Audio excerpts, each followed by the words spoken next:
Koronavirus stigao je i u Hrvatsku. Potvrđen je kod mlađeg muškarca koji ima blaži oblik bolesti. I za sad je dobro. Društvo Crvenog križa Istarske županije je u suradnji sa svojih 7 gradskih društava iz Buja, Buzeta, Labina, Pazina, Poreča, Rovinja i Pule tijekom situacije s korona krizom koja nam se dogodila na proljeće uključilo osim svojih djelatnika u rad oko 350 volontera koji su zajedničkim snagama odradili oko 9000 volonterskih sati. Zajedno s djelatnicima podijelili su oko 30 tona hrane, 2500 litara vode, oko 1500 setova higijene. Odradili su oko 300 posjeta kućanstvima ranjivih skupina.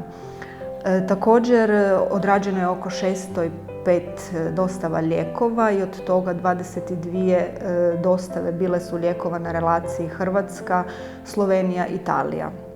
Pripremljeno je oko 5000 kuhanih obroka za žurne službe i korisnike, te je postavljeno 11 šatora i 4 gazeba koji su služili za prikupljanje briseva i kao dekontaminacijske stanice. Također u tom periodu primali smo i dosta donacija hrane i higijene.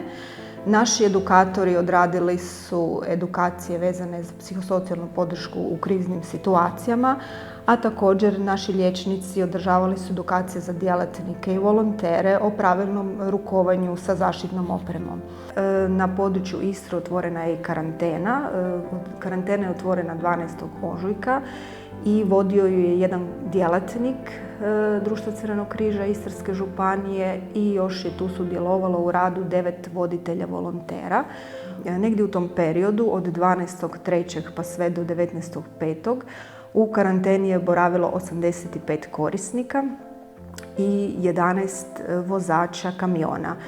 U humanitarnoj akciji koja je zatvorena 25. lipnja prikupljeno je 760.222 kune i 54 lipe.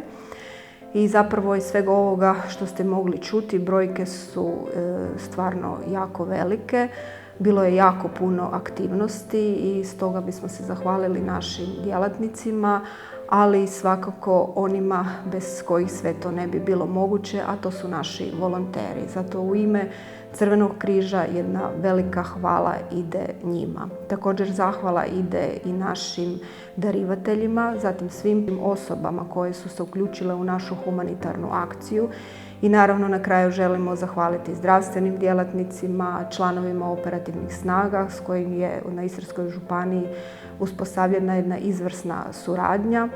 Također naravno zahvala mora ići i medijima koji su imali razumijevanja za naš rad, koji su bili tu nam kao podrška, suport, koji su informacije dijelili našoj zajednici i zato jedno veliko hvala svima i evo još jednom na kraju smo dokazali da smo zajedno jači.